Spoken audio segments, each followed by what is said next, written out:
입니다. 저와 여러분에게 주시는 생명의 말씀은 에베소서 4장 17절에서 24절 말씀입니다. 저희는 지금 에베소서를 계속해서 살펴보고 있습니다. 짧으니까요. 우리 한 목소리로 같이 읽을까요? 17절부터 같이 읽겠습니다. 그러므로 내가 이것을 말하며 주 안에서 증언하노니 이제부터 너희는 이방인이 그 마음에 허망한 것으로 행함같이 행하지 말라. 그들의 총명이 어두워지고 그들 가운데 있는 무지함과 그들의 마음이 굳어짐으로 말미암아 하나님의 생명에서 떠나 있도다.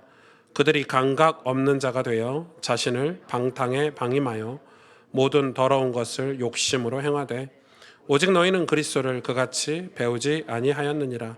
진리가 예수 안에 있는 것 같이 너희가 참으로 그에게서 듣고 또한 그 안에서 가르침을 받았을진대 너희는 유혹의 욕심을 따라 썩어져가는 구습을 따르는 옛사람을 벗어버리고 오직 너희의 심령이 새롭게 되어 하나님을 따라 의와 진리의 거룩함으로 지으심을 받은 새 사람을 입으라. 아멘. 아멘. 오늘 본문은 지난주 사랑 안에서 참된 것을 하면서 하나님의 공동체 교회를 세워가고 우리가 세상에서 이 예수 그리스도를 머리로 한 교회로 살아가야 되는 그런 말씀에 이어서 오늘 본문은 이런 내용이죠. 그 에베소 교회 성도가 변질되고 타락되고 신앙을 잃어버렸을 때 너희가 신앙을 잃어버리면 이방인처럼 된다 이렇게 지금 얘기를 하는 거예요. 그러니까 여러분 보세요. 이방인이면은 믿지 않는 자들이잖아요. 안 믿는 사람을 뭐라고 얘기하냐면 그리스도인들이 타락하면 믿지 않는 자처럼 된다 이렇게 얘기를 하는 거예요. 그러면 반대로 얘기하면 저와 여러분 그리스도인들은 믿지 않는 자들과 같아야 됩니까? 틀려야 됩니까? 틀려야 된다는 거죠. 우린 그들보다 복음을 가지고 하나님 믿는 존재이기도 하지만은 거룩하고 구별되고 훨씬 더 성숙한 그런 인격이나 삶이 돼야 된다고 지금 역설적으로 얘기하는 거예요. 그러니까 이 그리스도인들이 타락하면 이방인처럼 된다. 너희가 이방인으로 되돌아가면 안 된다라고 얘기를 하고 있는 거예요. 특히 오늘 본문은 원어에 보니까 이 원어에 보니까 사도 바울이 매우 직설적인 단어들을 많이 썼어요. 그러니까 직설적인 표현을 썼다는 거는 이방인들이 오늘 이 본문을 들으면 엄청 기분 나쁜 메시지예요. 이렇게 애둘러서 둘러가지고 혼을 내도 지훈이한테 제가 혼을 내도 직설적으로 혼내면 마음이 상처가 되잖아요. 애둘러서 완곡하게 표현할 수도 있는데 오늘 여기서 쓰는 단어들은 매우 강하고 직설적인 단어를 쓴 거예요.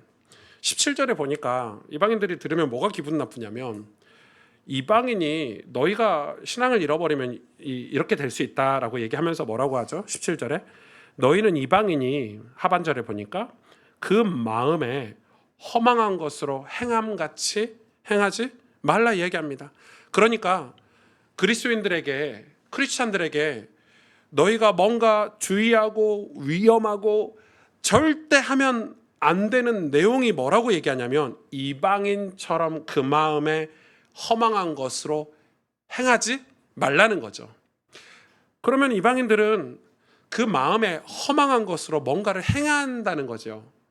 마음에 있는 것을 가지고 뭔가 액션을 취하는 거예요.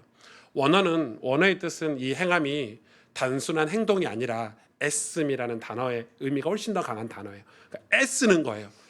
뭔가 그 마음에 허망한 것을 위해서 애쓴다. 애쓴다는 표현은 뭐죠? 노력하는 거예요.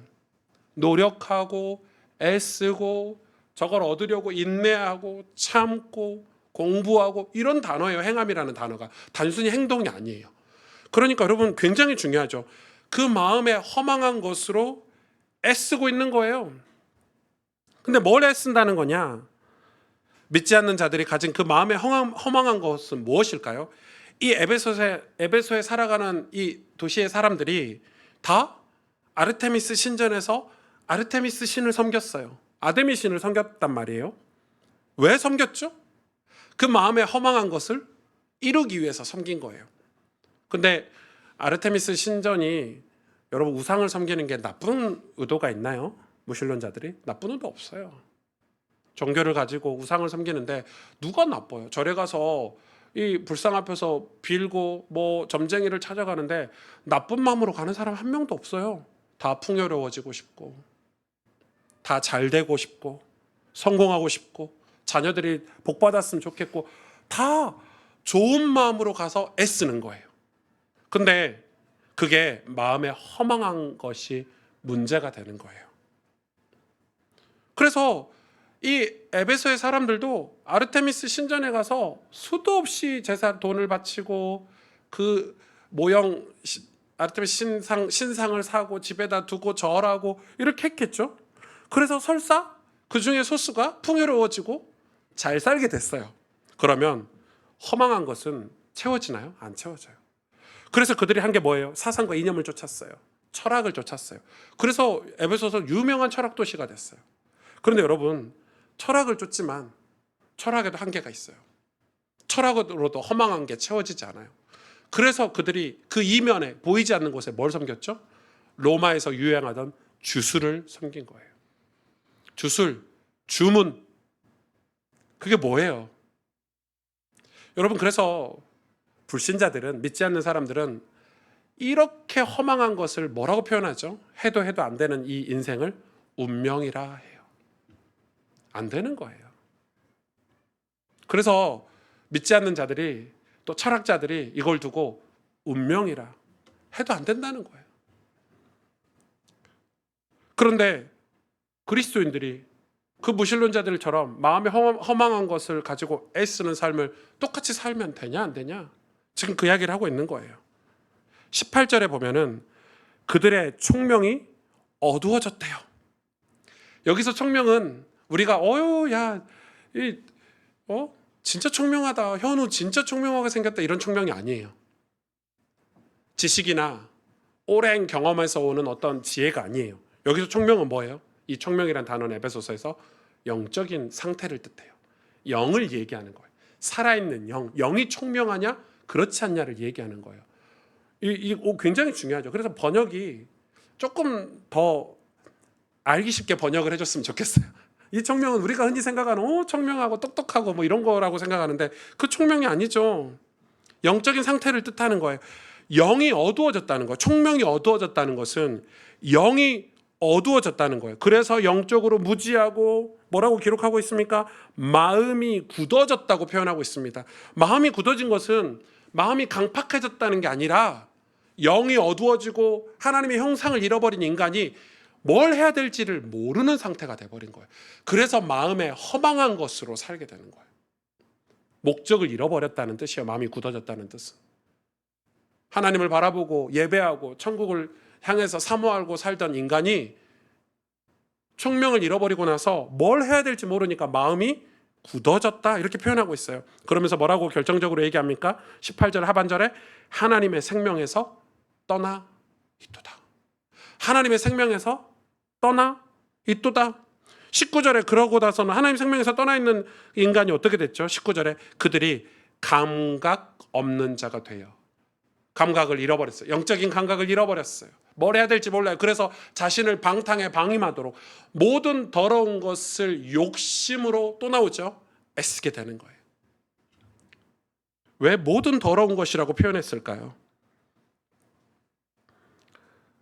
이 모든 것을 성경은 죄라고 단정 짓습니다. 영적으로 무지하고 영적인 상태가 죽어있는 생명, 하나님의 생명에서 떠나 있는 그 자체를 성경은 죄라 이야기합니다. 우리는 그 안에서 깨끗한 거 더러운 거 구분하면서 살잖아요. 도덕법을 가지고 인간이. 그러나 하나님 보실 때는 영적인 상태가 죽어있는 하나님의 생명에서 떠나 있는 그 자체를 죄라고 합니다. 그 죄가 삶을 다스리는데 아무런 힘도 없이 아무런 저항도 할 수 없는 상태가 돼버린 거죠. 여러분, 죄를 저항할 수 있어야 되는데 죄를 저항할 수 없게 돼버리는 거죠. 왜요? 하나님의 생명에서 떠나 있기 때문에 그렇습니다. 작년 2022년도 통계 자료에 보니까 대한민국의 청년 복음화율이, 여기서 청년 복음화율이라는 것은 뭐 매년 청년이 더 복음을 받는 복음화율이 아니고 청년이 교회에 다니는 비율을 얘기합니다. 우리나라 전체 청년 인구가 뭐 100명이다. 그러면 이렇게 몇 명이 교회를 다니고 있다. 이게 복음의 의로 통계를 내는 거거든요. 4%입니다.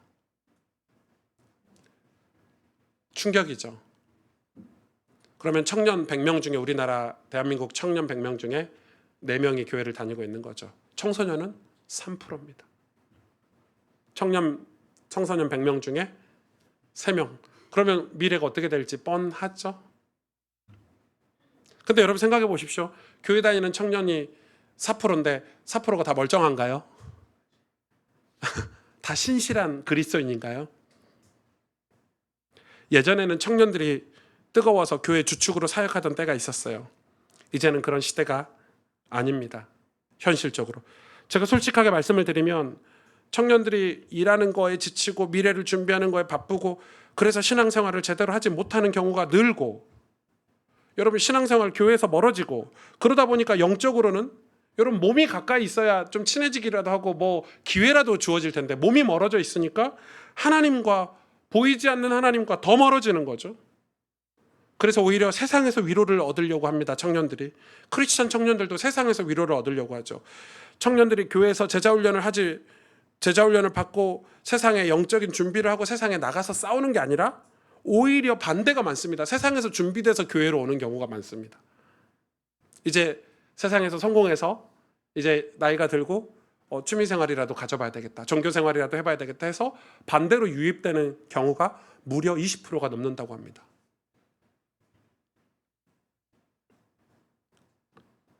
저는 예전에 제가 대학교 다닐 때 신학교 다닐 때 90년대죠. 그 고신대학교 다닐 때 그때 썼던 단어들이 있거든요.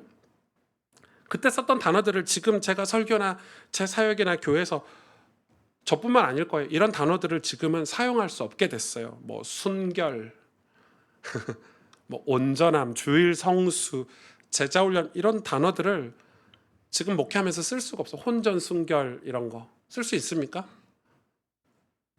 결혼을 남녀간에 결혼을 하면 다행인 시대가 돼버렸죠. 성경의 용어들인데 쓸 수가 없어. 거룩이라는 단어, 회개라는 단어를 쓰기가 참 힘든 교회가 돼버렸어요. 갈수록 청년들은 성경에서 가르치는 신앙과 멀어지고 있는 것이 우리의 현실입니다. 이유가 무엇일까요? 수도 없이 고민하고 끙끙거리며 밤을 새울 때가 많습니다. 뭐 이렇게 말들 해요. 미디어가 발전해서 이제 유튜브로 수많은 메시지를 들을 수 있기 때문에 유명한 목사님들의 설교를 들을 수 있기 때문에 교회에 나오지 않아도 예배할 수 있다. 온라인 교회가 막 생겨나고 있죠. 교회에서 시간과 삶을 헌신하는 것이 쓸모없다고 가르치고 있어요. 이제 자기 발전할 시간이 더 중요하고 세상에서 성공하는 게 더 중요하고 교회에서 그렇게 가르치는 거예요. 운동도 해야 되고 공부도 해야 되고 연애도 해야 되고 할 수 있는 모든 것을 다 해야 하기 때문에 이제는 교회에서 겨우 예배 하나 드리는 것, 청년들이 우리 교회는 뭐 그런 환경은 아니지만 뭐 대형 교회에서는 청년부 예배 하나 드리는 것으로 대단한 크리스찬이라고 말하고 다닐 정도예요. 그러니까 아예 교회를 안 가는 청년들이 많기 때문에 주일날 예배 1시간짜리 한 개 드리고 오는 것만으로도 신앙이 좋다라고 스스로가 그렇게 느낀다는 거예요. 그게 단지 교회의 문제라고 생각하십니까? 교회가 언론에서 하도 공격을 많이 당해서 교회가 부패하고 타락하고 그래서 청년들이 교회를 떠났다라고만 말할 수 있나요?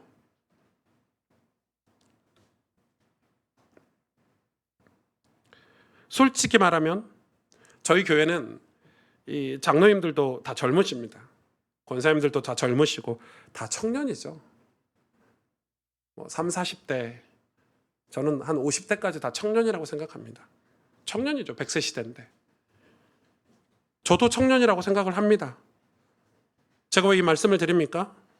우리의 신앙생활을 솔직하게 들여다보면 우리가 제자훈련을 받거나 성경을 제대로 공부하거나 뜨겁게 기도하거나 그런 신앙이 없어지고 있다는 것을 느끼지도 못할 정도입니다. 그게 우리 삶에서 멀어지고 있다는 것을 감각으로 알지도 못하는 시대가 돼버렸습니다. 이제는 아무런 감각이 없어지고 있지 않나. 우리의 총명함이 사라지고 있는 거죠. 그런데도 그게 사라지고 있다라고 느끼지도 못하고 겨우 통계를 보면서 자료를 보면서 어이구야 큰일 났네 이 정도입니다. 목사님들도 그 자료를 다 봤겠죠. 전국에 있는 목사님들이 관심이 있다면. 그러나 청년에 대한 대안을 내놓지 못하고 있습니다. 제가 오늘 주보에 가시별 편지에 썼던 것처럼 저는 복음을 한동안 오해했습니다. 상대방을 배려하고 이해하고 공감하는 것으로 이해했습니다. 그러니까 죄악 속에 살아가는 그 모습 그대로를 하나님이 사랑하시고 그 모습 그대로를 배려하고 이해해주고 공감하는 게 복음이라고 저는 그게 복음적인 거라고 생각했습니다. 그 순간은 너무 좋죠. 야, 우리 목사님 좋은 목사님이다. 우리 교회 좋은 교회다. 그러면 행복했습니다. 그런 말씀을 우리 목사님은 이 꼰대 같지 않아. 우리를 다 이해해주고 품어주니까 진짜 좋은 목사님이야라고 들으면 저는 제가 좋은 목사라고 생각하고 착각했습니다. 친구 같은 목사. 그런데 그런 좋아함은 세월이 지나고 원망으로 바뀔 것입니다. 목사님 그때 왜 저에게 하나님 말씀으로 바르게 인도해 주시지 않으셨나요?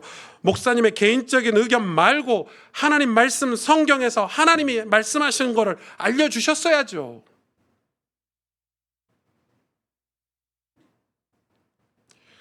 친구 같은 목사, 친한 목사가 중요한 게 아니라 좋은 목사가 중요한 게 아니라 하나님 말씀을 정확하게 잘 전달해 주는 주의 종이 되어야 합니다. 싹군 목사라는 것은 성경에서 도덕적으로 타락한 목사를 싹군 목사라고 하지 않습니다. 성경에서는 도덕적으로 타락한 거는 그거는 인간 말종이고요. 목사는 이 세상 도덕법 위에 있어야 되죠. 항상 그건 기본 베이스고 그게 중요한 게 아니라 싹군 목사는 바로 저같이 좋은 목사가 인간에게 되려고 하는 목사가 바로 싹군 목사입니다. 성경에서 말하는 주의 종은 하나님 말씀을 대언하는 자이고 여러분 이 성경은 하나님 말씀이죠. 하나님이 우리에게 하시고 싶어 하시는 말씀, 우리를 구원하시기 위해서 당신이 우리에게 던지는 메시지가 성경입니다. 그래서 이 성경을 읽는 수많은 역사적인 그런 이 시대마다 있었는데 뭐 독자 중심으로 읽어야 된다. 아니면 저자 중심으로 읽어야 된다. 뭐 무슨 비평, 온갖 말들이 많습니다.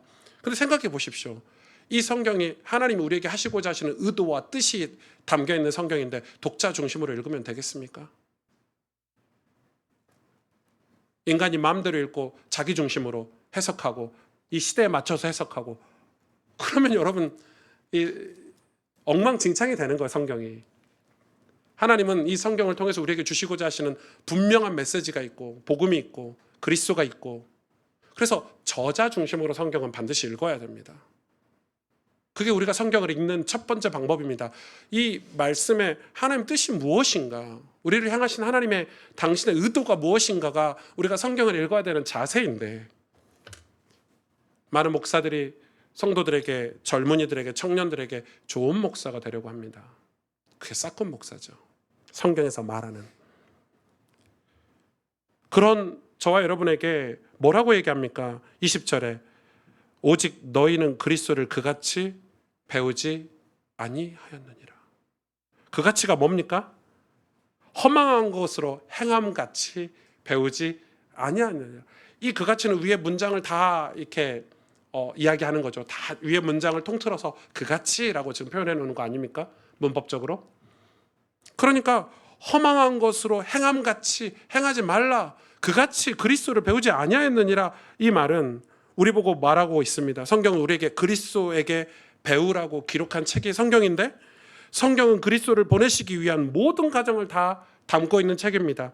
진리가 예수 안에 있어서 21절을 보십시오. 진리가 예수 안에 있는 것 같이 너희가 참으로 그에게서 예수에게서 듣고 또한 예수 안에서 가르침을 받을진대 라고 얘기합니다.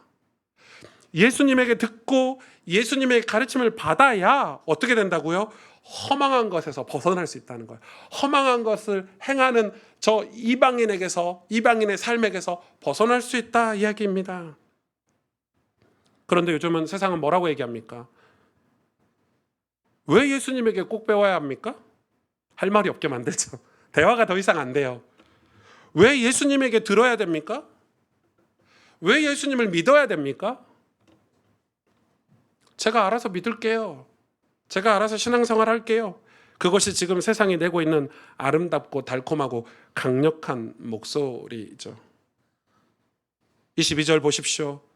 유혹의 욕심을 따라 썩어져가는 구습을 따르는 옛사람을 벗어버리고, 여기서 구습은 옛날 방식을 얘기하는 게 아닙니다. 자꾸 우리가 이 성경을 해석할 때 이런 부분에서 실수를 많이 해요.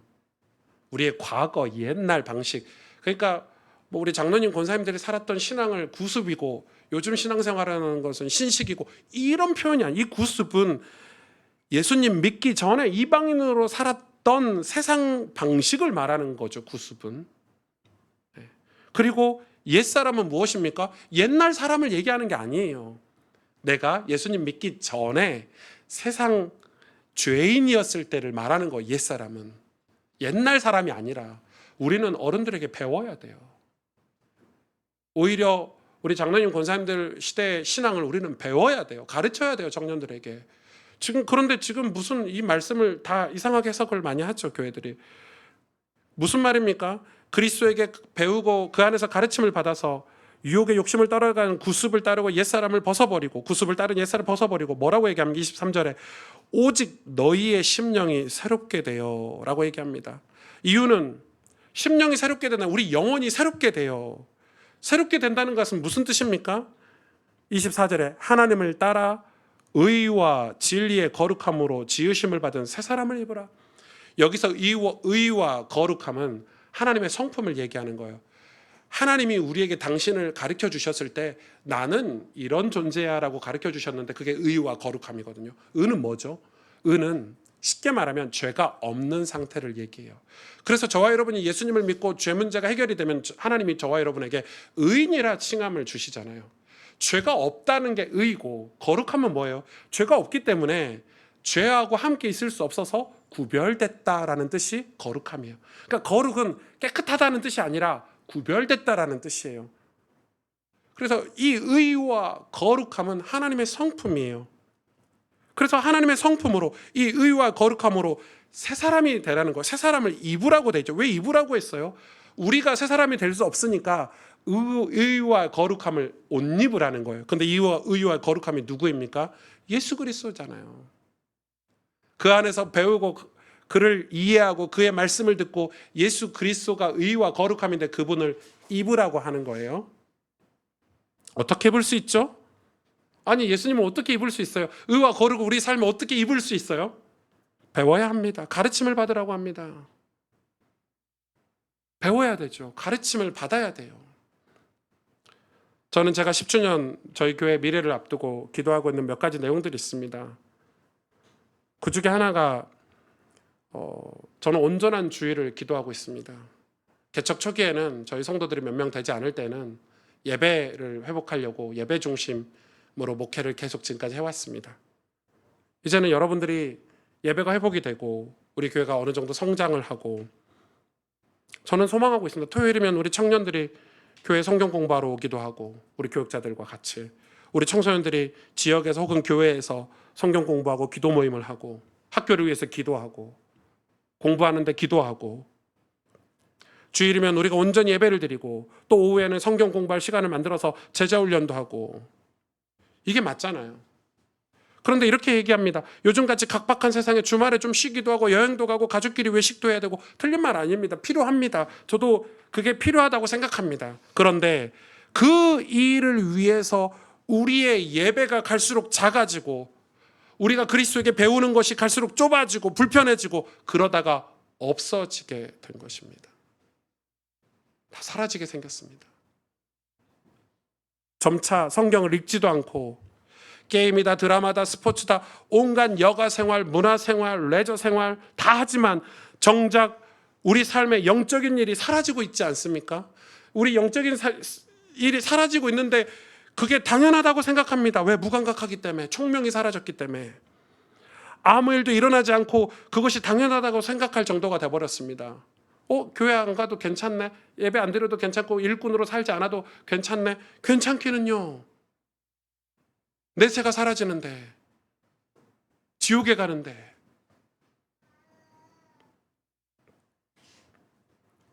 그걸 우리가 어떻게 점검할 수 있습니까? 우리 교육자들, 그걸 우리가 어떻게 점검할 수 있을까요?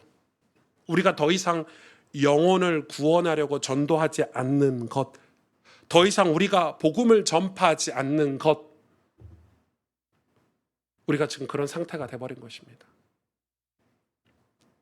요한계시록 2장에 보면 2장 1절부터 보면 에베소 교회 주님이 직접 말씀하신 장면이 나오는데 오른손에 7뼈를 붙잡고 7 금촛대 사이를 거니시는 이가 이르시되 이렇게 시작을 합니다. 무슨 말이죠? 예수 그리스도께서 7 금촛대는 교회잖아요. 교회와 하나님의 백성들을 직접 붙잡고 계시다 이 말이죠. 그런 분이 뭐라고 말씀하시냐면 내 행위와 수고와 인내를 알고 3절에 보면 이렇게 말씀하고 있습니다. 내 이름을 위해 참고 견디고 게으르지 아니한 것을 알았다고 하십니다. 반대로 말하면 게으르고 견디고 수고하고 인내하고 이걸 하지 않아서 뭘 잃어버렸다고요? 에베소 교회가 첫사랑을 잃어버렸다고요. 여러분 사랑을 유지하는 데는 인내해야 되고 도전해야 되고 노력해야 되고 게으르지 않아야 합니다. 그래서 성공한 사람들이 성공했다가 다시 나락으로 가는 경우는 성공한 마인드, 첫 마음을 다 잃어버려서 사람이 변질되고 교만하고 오만해서 다시 나락으로 가는 경우가 많지 않습니까? 첫사랑을 유지를 하기 위해서는 우리는 늘 한결같이 노력해야 되고 애써야 되고 인내해야 되고 또 게으르지 않아야 한다는 것입니다. 요한복음 16장 이 주보에는 15장으로 되는데 잘못 나온 거고 16장 7절부터 보면 그래서 예수님이 부활하실 때 뭐라고 직접 말씀하셨냐면 성령 즉 보혜사를 보내주셨다고 합니다.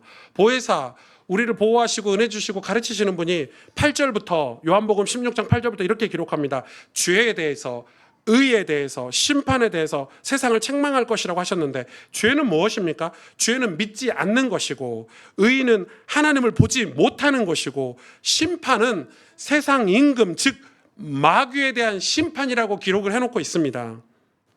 이런 세상을 어떻게 이길 수 있냐? 주님은 보혜사를 우리에게 보내주셔서 이길 수 있게 하셨다라는 것입니다. 16장 33절에 보면 이렇게 결론을 맺고 있습니다. 이것을 너희에게 이른 것은 평안을 주려 함이라. 평안. 근데 이 평안에 대해서 뒤에 말씀이 이상합니다. 세상에서 환난을 당하나. 아니 평안을 주는데 성령을 받아서 평안하다고 하는데 이 평안이 무슨 환난을 당합니까? 환난을 당하나 담대하라. 내가 세상을 이겼노다. 이렇게 말씀하십니다. 세상을 이겼다는 것은 우리가 세상에 함몰되지 않고 세상의 유혹에 빠져서 구원받지 못하는 것이 아니라 구원받았다는 의미입니다. 세상을 이겼다는 것은. 그러니까 그것이 평안이다.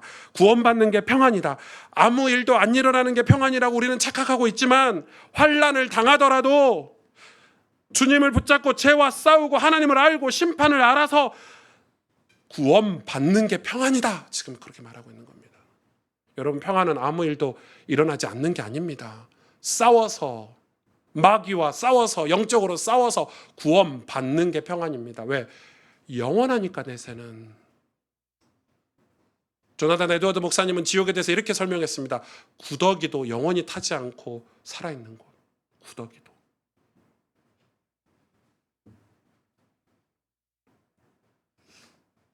저는 우리 교회가 에베소와 같은 대도시에 세워졌잖아요. 주님은 우리가 주님에게서 배우라고 하는데 우리 교회가 주님을 배우라는데 주님은 오늘 본문처럼 그리스도에게 배우라고 하셨는데 주님이 이 땅에 오셔서 제일 먼저 하신 게 공생의 사역을 하시면서 성령 세례부터 받으셨습니다. 그리고 뭘 하셨죠? 천국 복음을 전하셨습니다. 마귀와 싸우면서 세상의 환난을 당하면서 온갖 유혹을 견뎌내시면서 주신 사명을 위해서 간 겁니다. 세상이 어떻게 되든 상황이 어떻게 되든 환경이 어떻게 되든 사명을 따라서 천국 복음을 전파하셨습니다. 그렇죠? 전 세계 교회가 50억 인구인데 제가 너무 궁금하잖아요. 장로교회는 우리나라밖에 없어요. 거의 다 소멸됐어요. 장로교회는. 뭐 호주 장로교회, 뭐 네덜란드의 장로교회, 영국의 스코틀랜드 장로교회, 뭐 미국의 북장로교회, 남장로교회 거의 다 소멸되고 있어요. 근데 남미나 아프리카나 뭐 소아시아나 뭐 소수민족들에게 복음을 전하는 교단들은 거의 다 성령과 관련된 교단들이에요. 제가 궁금해서 계속 공부를 하고 있습니다. 제 논문이 될 수도 있겠고. 성령과 관련된 본문이에요. 그런 교단들은 대다수가 뜨겁게 모여서 기도하고 성령을 구하고 영혼을 사랑하고 그들에게 복음을 전하기 위해서 희생하고 헌신하는 교단들이에요. 그럼 여러분 대한민국의 장로교는 어떤 교회인 줄 알죠? 저도 장로교 출신이고 저희 교도 장로교회잖아요. 장로교 보십시오. 예배가 어떤가? 차분하고 목사님들이 막 전도사 때는 뜨겁게 복음 전하고 기도하고 막 이러다가 목사 안수만 받으면 갑자기 차분해집니다. 아무것도 안 합니다. 전도 안 합니다. 복음 안 전합니다. 성령 받을 이유도 없습니다. 안정적이고 교회가 어느 정도 성장하면 더 심해집니다. 그래서 전통을 따지고 교리를 따지고 관습을 따지고 체면을 따지기 시작합니다. 그러니 우리가 복음을 전하겠습니까? 우리 교회만 든든하면 되지. 다 그렇게 생각합니다. 하나님은 에베소 교회가 첫사랑을 잃었다고 책망을 하고 있습니다. 이 서울이라는 도시에 수많은 청년들이 다음 세대가 방황하고 있습니다. 4%를 제외하고 4% 예수님 잘 믿는다고 칩시다. 그럼 96%가 허망한 것에 우상을 섬기고 철학을 쫓아가고 주문과 주술에 빠져서 살고 있다고 생각해 보십시오. 바울이 그런 에베소 교회 크리스찬들을 지금 깨우고 있는 메시지입니다. 직설적으로. 박영선 목사님은 이거에 대해서 이렇게 설명했습니다. 여러분은, 박영선 목사님 말씀을 그대로 인용해서 전달할게요.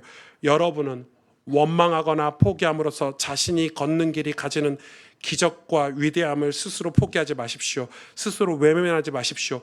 울면서 가십시오. 답이 없는 길을 가십시오.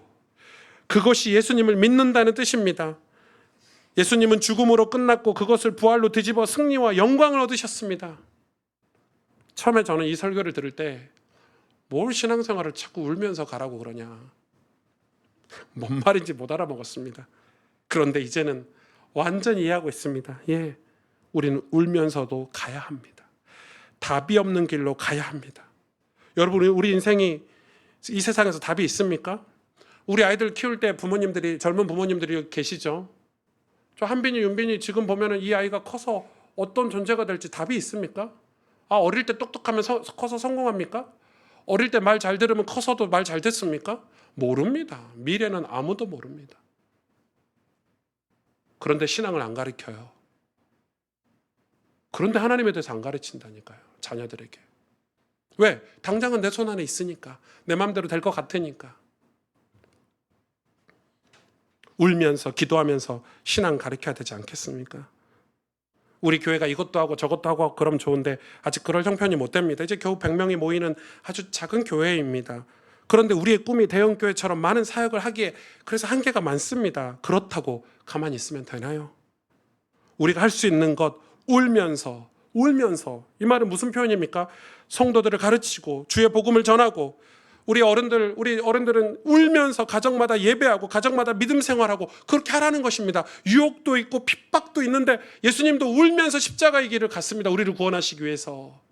신앙생활은 울면서 가는 겁니다. 예수 그리스도를 배우는 일은 쉬운 일이 아닙니다. 울어야 할 수 있는 일입니다. 예수 그리스도 안에서 가르침을 받는 일은 쉬운 일이 아닙니다. 울면서 해야 되는 일입니다. 그걸 하라는 것입니다. 하나님께서 이 도시의 젊은이들을 우리의 분깃으로 맡기셨다. 그러면 이 도시의 젊은이들을 향해서 교회는 울어야 합니다. 울지 않고 평안하고 세상 말로 그냥 재밌고 즐거워서 그들을 구원할 수는 없습니다. 그래서 가야 합니다. 울면서 가야 합니다. 유혹도 있죠. 공격도 있죠. 온갖 상황과 환경도 있죠. 문제도 있죠. 그러나 멈춰서는 안 됩니다. 주님이 가셨던 길로 우리 교회도 저와 여러분도 말씀을 따라 주님을 가야 합니다. 저는 목사는 주님을 따르는 존재라고 생각합니다. 그래야 성도들도 목사를 따를 수 있고 또 주님을 따를 수 있기 때문에 그렇습니다. 주님이 주신 사명을 따르는 목사가 되어야 됩니다. 그래야 나중에 세월이 지나서 우리가 주님 앞에 섰을 때 진짜 다행이다, 감사하다 고백할 수 있지 않겠습니까? 여러분, 새 사람이 되기 위해서는 새로운 습관을 가져야 됩니다. 정말 여러분이 새 사람이 되고 싶습니까? 저희 교회가 정말 의와 거룩함으로 하나님 앞에 쓰임받는 교회가 되고 싶다면 우리는 새로운 습관을 가져야 됩니다. 이 새로운 습관이 뭐냐? 그리스도에게 배우라는 것입니다. 그리스도에게 배우라는 것입니다. 안 그러면 우리는 허망한 것을 쫓아가는 이방인처럼 계속해서 살아야 되기 때문에 영적인 습관들을 여러분 삶에 회복하시길 축복합니다. 제가 제 친구 목사님 한 분이 계시는데 이 친구는 고등학교 때부터 그리고 신학교를 다닐 때부터 늘 고민이 뭐였냐면 이 하나님 말씀 성경을 그리스도 중심으로 읽고 또 그리스도 중심으로 읽은 성경을 성도들에게 알려주는 게 늘 고민이었습니다. 평생. 이 친구가 그런 얘기를 합니다. 그리스도 중심으로 성경을 읽으라는데 막상 성경을 읽으면 이게 뭐 어떻게 그리스도 중심으로 읽어야 돼? 뭐 레위기 읽는데 그게 무슨 그리스도 중심이야? 창세기 읽는데 그래도 신약 성경은 그리스도라는 단어라도 나오지 구약은 이거를 막상 보면은 어떻게 읽어야 될지를 모르겠고 어떻게 읽어야 될지 모르니까 그냥 읽고 그냥 읽다 보니까 이 말씀이 나오고 동떨어져 있잖아요. 이 친구는 그걸 평생 연구한 거예요. 그래서 이만큼 자료를 모아놨어요. 이걸 책으로 내려고 지금 준비하고 있더라고요. 제가 딱 고민하던 게 그거였거든요. 우리 가스펠교회 현장에서 어떻게 성도들하고 성경 공부할까, 양육할까 교재가 필요한데 그 교재를 이번 주에 봤거든요. 만나서 내용을 쭉 훑어봤는데 너무 좋은 거예요. 하나님이 딱 맞춰서 이런 교재를 만나게 하셨구나. 이 정도로. 여러분 별거 아니지만 우리가 울면서 이 길을 가야 돼요. 운다는 표현이 힘들고 어렵다는 표현일 수도 있겠지만 그렇지도 않아요. 이 길을 가는 게 중요해요. 이 길을 가야 돼요. 여러분 자녀들에게 성경을 가르치고 말씀을 가르치고 교회는 이 영적인 습관을 만들어야 돼요. 그거 안 만들면 새로운 사람 못 되는 거예요. 영적인 습관이 옛날 습관인데 옛날처럼 마음에 허망한 것을 쫓아서 우상을 섬기는 습관인데 어떻게 새 사람이 될 수 있겠어요? 바울은 이 일에 대해서 강력하게 경고하는 거예요. 이 일에 게으르지 말라는 거예요. 이 일에 인내하고 도전하라는 거예요. 새로운 습관을 가져야 새로운 사람이 될 수 있어요. 예수님이 우리에게 새로운 습관이에요. 하나님 말씀이 우리에게 새로운 습관이에요. 그래서 의와 거룩함으로 여러분 새 사람을 입으시기를. 그래서 여러분의 인생이 진짜 하나님 앞에 반짝반짝 빛나는 멋진 아름다운 믿음의 삶이기를 주의 이름으로 축복합니다. 같이 기도하겠습니다. 오늘 말씀을 붙잡고 우리가 그리스도에게 배워 또 예수 그리스도에게 배워 새로운 영적인 습관을 가져 이방인의 허망한 것에서 벗어나 새 사람 하나님의 사람으로 쓰임받을 수 있도록 오늘 말씀을 가지고 우리 하나님 앞에서 간절히 기도하도록 하겠습니다. 하나님 아버지 정말 감사를 드립니다.